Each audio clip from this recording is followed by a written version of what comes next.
آج خوشگوار موڈ میں تھے، احتسابی عمل پر چوٹ کرنے سے خود کو روک نہیں سکے۔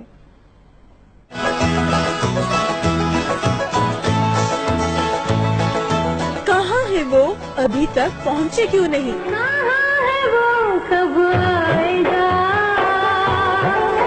کیپٹن ریٹائرڈ صفدر احتساب عدالت نہ پہنچے تو مریم نواز پریشان ہو گئی، بار بار ساتھیوں سے پوچھتی رہی کہاں ہے وہ، کب آئے گا؟